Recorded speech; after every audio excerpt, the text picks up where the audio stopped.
ये बैंक का यूज हम करते हैं पैसा निकालने या फिर जमा करने के लिए या फिर लोन लेने के लिए। पैसा निकालने और जमा करने के लिए बैंक में बार बार ना जाना पड़े, इसके लिए बैंक ने हमें डेबिट कार्ड दे रखा है। उसी तरह से कोई सामान खरीदना हो, कोई शॉर्ट टर्म्स कैश लेना हो, ये जो बैंक है कोई मैन्युफैक्चरिंग प्लांट लगाकर कमाई नहीं कर रही है, क्योंकि इसके इतने एम्प्लॉयर हैं, इतनी हाई सैलरी है, कोई चैरिटी नहीं खोल के रखा है कि वो बैंक किसी को फोकट में पैसा देती रहेगी। ये जो बोलती है कि नो कॉस्ट EMI फ्री में है, विदाउट प्रोसेसिंग फीस, ये वगैरह वगैरह, आपको लोन दिया जा रहा है, आपको क्रेडिट कार्ड फ्री में दिया जा रहा है, 6 महीने तक आपको कोई प्रोसेसिंग फीस नहीं लगेगा। आपको क्या लगता है कि बैंक अपने ही कोई ट्रस्ट चला रही है जो आपको फ्री में कुछ देगा?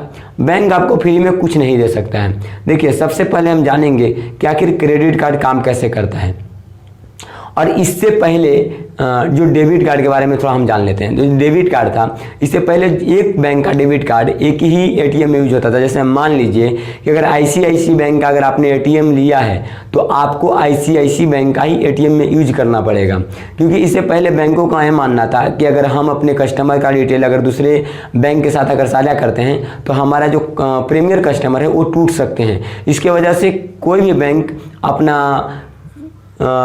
डेबिट कार्ड इस्तेमाल कराने के चक्कर में अपने प्रीमियर कस्टमर को तोड़ ना दे। ये देखिए, इसके बाद में यहाँ पर दखल देती है नेटवर्क कंपनी। नेटवर्क कंपनी अगर जो विदेशी कंपनियाँ हैं, जैसे मान लीजिए कि मास्टर है, अमेरिका एक्सप्रेस है, ये सब क्या है, नेटवर्क कंपनी है। ये सब ने बोला कि देखिए, आप कोई भी अगर इस तरह से नहीं करते हैं, जैसे बहुत सारा प्लांट लगाना पड़ेगा, यानी कि बहुत सारे ATM लगाने पड़ेंगे अलग अलग। इसके लिए उन्होंने एक साझा किया, समझौता किया कि आप जैसे SBI बैंक है वो PNB का ना दे, इसके बजाय क्या करें कि आप लोग सभी अपने डाटा हमको दें, और हम क्या करेंगे, हम उस कस्टमर का डाटा को वेरीफाई करेंगे, और वेरीफाई करने के बाद आपको परमिशन देंगे।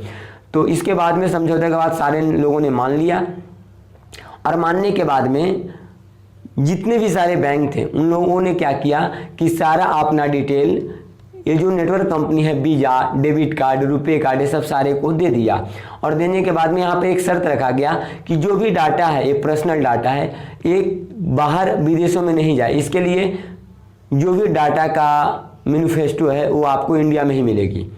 इसके लिए गवर्नमेंट से रूल तय किया गया। अब ये तो आप जाने कि जो डेबिट कार्ड है और जो क्रेडिट कार्ड है वो हर बैंकों में यूज कैसे करते हैं। ये नेटवर्क कंपनी अपना क्या करती है कि आप जैसे ही अगर किसी मशीन में आप अपना क्रेडिट कार्ड या डेबिट कार्ड देते हैं, ये पूरा आपका जो डाटा है वो जाता है आपको नेटवर्क कंपनी के पास में। वीज़ा जो नेटवर्क का कंपनी है, जो आपका डेबिट कार्ड है, जो मास्टर कार्ड है, वो उनके पास जाता है। वो ये अलाउ करती हैं, परमिशन देती हैं कि हाँ ये कस्टमर का जो डाटा है वो मैच कर रहा है। फिर उसके बाद में बैंक परमिशन देता है, और उसके बाद में वो ट्रांजेक्शन हो जाता है। अब ये ट्रांजेक्शन में सबका क्या होता है, 50-50% का। जैसे आपका जिसका क्रेडिट कार्ड है उसको भी पैसा जाता है, जो मैनेज कर रही है वीज़ा यानी नेटवर्क कंपनी उसको भी पैसा जाता है, जिसका मशीन है जिस कंपनी ने दे रखी है उसके पास भी पैसा जाती है, और जिसका आप ATM यूज कर रहे हैं उसके पास भी पैसा जाती है अलग। यानी क्रेडिट कार्डों को लेकर बहुत जोर बैंक क्यों देती है,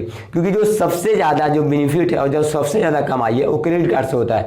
अब देखिए कैसे, क्रेडिट कार्ड से इसलिए होता है क्योंकि जो हमारा होम लोन है वो 8 से 9% का ब्याज पे दर लेती है, जबकि कार लोन 11 से 12, और वहीं पर्सनल लोन के लेकर अगर बात करें तो 14 से 18% के बीच में। लेकिन अगर जब क्रेडिट कार्ड की बात आती है तो इसका जो ब्याज है वो आपको 30% से ऊपर हो जाता है। अब देखिए, क्रेडिट कार्ड का जो आपको ले लेते हैं उसके बाद में आपको परचेजिंग करने के लिए 45 दिन का समय दिया जाता है। जैसे मान लीजिए कि आपका बिल का जनरेट हो रहा है 1 तारीख, अब आप 2 तारीख से लेकर 30 तारीख तक आप परचेजिंग कर सकते हैं। अभी आपको इसलिए समय दिया जाता है ताकि आप ज़्यादा से ज़्यादा आप इसका इस्तेमाल कर सकें, ज़्यादा से ज़्यादा आप इस पर परचेजिंग कर सकें, और इस पर आपको बैंक जो है से चार्ज, डेबिट, GST सब जोड़ जाड़ के आपको 1 तारीख को बिल जनरेट करे, और जनरेट करने के बाद में आप उसको जो मिनिमम ड्यूज का जो पेमेंट डेट है उस पर आप पेमेंट कर सकें। ये तो आप समझे कि जो सर्कल है क्रेडिट कार्ड का ये इस तरह से होता है। अब यहाँ पर आप जानेंगे कि अगर आप बैंक तो हमेशा चाहती है कि आपका ज़्यादा से ज़्यादा इस्तेमाल करें, ताकि इस्तेमाल करने के बाद में जो है से आपका एक भी अगर EMI फेल होती है तो आपका 2% से ज़्यादा पर मंथ का ब्याज लगता है। तो मतलब समझ लीजिए कि 24% ऐसे हो गया। उसके बाद में GST fees, processing fees, bank fees वगैरह वगैरह मिला के 34% से एक्स्ट्रा आपका क्रेडिट कार्ड का बिल जनरेट होता है। अब ये जो बोलते हैं कि नो कॉस्ट EMI, ये नो कॉस्ट EMI का नाम को लेकर ये लोग दो तरह का शर्त लेते हैं। नो कॉस्ट EMI है, आपका कोई भी EMI नहीं लगेगा, या किसी में रहता है कि आपका 6 महीना तक कोई भी फीस नहीं लगेगा, 6 महीना के बाद लगेगा। तो इस केस में क्या करते हैं कि ये लोग कहते हैं कि 6 महीना तक आपका कोई भी चार्ज नहीं लगेगा, 6 महीना के बाद में आपको चार्ज लगेगा। उसमें बैंक क्या करती है कि 6 महीना के बाद में जो चार्ज होता है वो तो पहले ही प्रोडक्ट पे या मोबाइल पे EMI के रूप में आपको ऐड कर ही देते हैं, और उसके बाद में जो 6 महीना के बाद जो आपको चार्ज देना होता है उस पर डबल कर देते हैं। अब इसमें आपका जो मोबाइल आपका 10,000 का है वो मोबाइल को आपको परचेजिंग करना पड़ता है 18,000 में। पैसा आप नहीं दिया है, जबकि आपके पास पैसा है, उसके बावजूद भी आप नो कॉस्ट EMI के चक्कर में आप क्या करते हैं, क्रेडिट कार्ड इस्तेमाल करते हैं। अब देखिए यहाँ पर होता क्या है कि आपने इस्तेमाल कर लिया, और इस्तेमाल करने के बाद में उस पर प्रोसेसिंग फी, GST फीस और बैंक का फीस वगैरह वगैरह मिला के अगर आपका मिसिंग हो गया तो वो एक अलग से चार्ज लगेगा। दूसरी चीज़ हम समझते हैं कि जो क्रेडिट कार्ड का है उसको हम जब यूज करते हैं तो यूज करने के दौरान, जैसे अगर मान लीजिए कि अगर हमको किसी को, गर्लफ्रेंड को अगर गिफ्ट देना है, अगर वो क्रेडिट कार्ड लेकर चला गया तो वो जो गिफ्ट है, जो गिफ्ट अगर कैश से 500 को देने वाला था, वो क्रेडिट कार्ड को उनको लगता है कि ये क्रेडिट कार्ड तो 1 महीने के बाद हमको बिल देना है, उसकी वजह से वो 4,000 रुपया का परचेजिंग कर लेते हैं और गर्लफ्रेंड पूरा खुश हो जाती है। अब इसी तरह से अगर कोई रिलेशन को, अगर आपको कोई सामान लेना है तो आपके पास कॉल करेंगे कि क्रेडिट कार्ड पे ऑफर चल रहा है, आप हमको क्रेडिट कार्ड दे देंगे, और उनसे हम मतलब ले लेते हैं। इस तरह से आपका क्रेडिट कार्ड लेने के बाद में नुकसान ही नुकसान है। अब ये जो क्रेडिट कार्ड अगर आपको लेना भी है तो आप सतर्क रहें, लेते समय ध्यान रखें कि आप अगर मान लीजिए कि अगर जिस चीज़ का इस्तेमाल ज़्यादा कर रहे हैं, अगर मान लीजिए आप मार्केटिंग कर रहे हैं, आप परचेजिंग कर रहे हैं, तो परचेजिंग वाला क्रेडिट कार्ड का इस्तेमाल करें। अगर आप ज़्यादा पेट्रोल भरा रहे हैं तो पेट्रोल वाला इस्तेमाल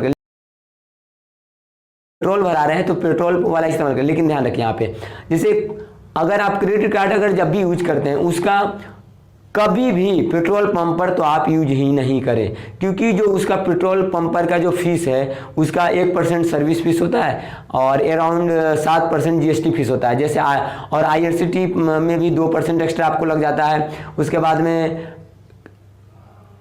पेटीएम हो गया, उसके बाद में फ़ोन पे हो गया, पैसा ऐड करते हैं। खासकर अगर कैश विड्रॉ करते हैं अगर क्रेडिट कार्ड से आप, तो समझिए कि एकदम बहुत ही मतलब मुश्किल ट्रैप में आप फंस सकते हैं। आप उसका इस्तेमाल कभी भी कैश ली नहीं करें। और जैसे कि एक क्रेडिट कार्ड का बिल दूसरे क्रेडिट कार्ड में भरते हैं तो आपका कभी भी ज़िंदगी बाहर नहीं निकल सकता है, क्योंकि उसका जो फीस है, प्रोसेसिंग फीस है, वो बढ़ते जाता है। उसके बाद में आप कोई भी जैसे कि LIC प्रीमियम वगैरह वगैरह, या फिर मतलब कि इंश्योरेंस वगैरह का इस्तेमाल करने, इंश्योरेंस वगैरह भरने के लिए आप कोई भी क्रेडिट कार्ड का इस्तेमाल ना करें, क्योंकि उसमें इंटरेस्ट फी जो होता है वो बहुत ज़्यादा होता है।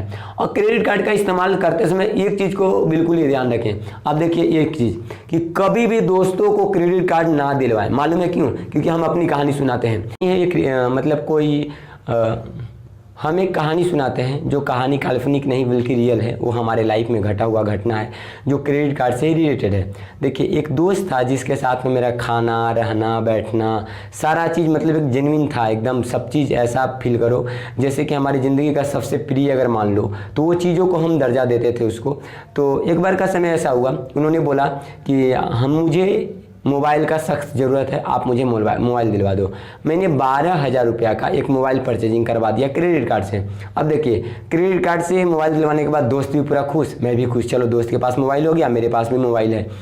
अब दोस्त का क्या करता है, पहला किस्त बड़ा प्यार से दे दिया, दूसरा किस्त भी बड़ा प्यार से दे दिया, तीसरा किस्त भी बड़ा प्यार से दे दिया, चौथे किस्त के टाइम में क्या हुआ कि वो हमसे दूर हो गए। और दूर होने का नतीजा ये हुआ कि जब फ़ोन करें, 20 बार फ़ोन करें तो एक बार मैसेज टाइप करके आई एम बिजी, वगैरह अभी मैं ये कर रहा हूँ, वो कर रहा हूँ, अभी मेरा दूसरे महीना में ऐसा हो गया, वैसा हो गया।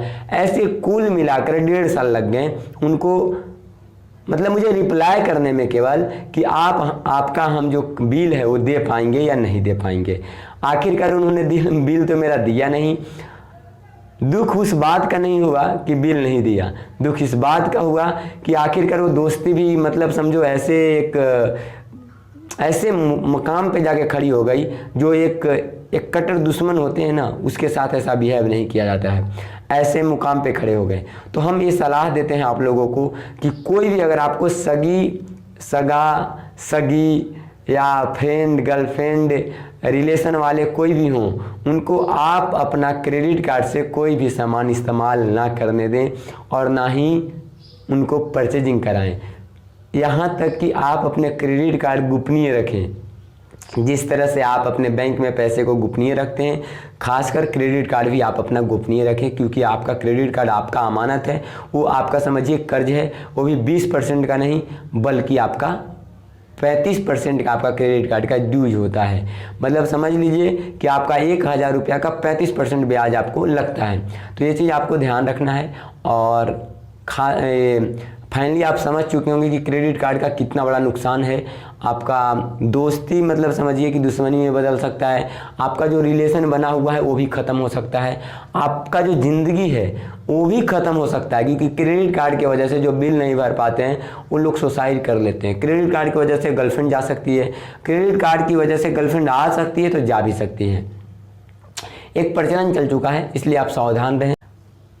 बाकी आप सब्सक्राइब कर ले ताकि आपको अगला वीडियो जल्द ही हम देने वाले हैं। हाँ, और दोस्तों 15 अगस्त का जो नेशनल फ्लैग वाला वीडियो है वो आपको जल्द ही आने वाला है। आप हमारा चैनल को सब्सक्राइब कर लें और ज़्यादा से ज़्यादा शेयर करें। जय हिंद।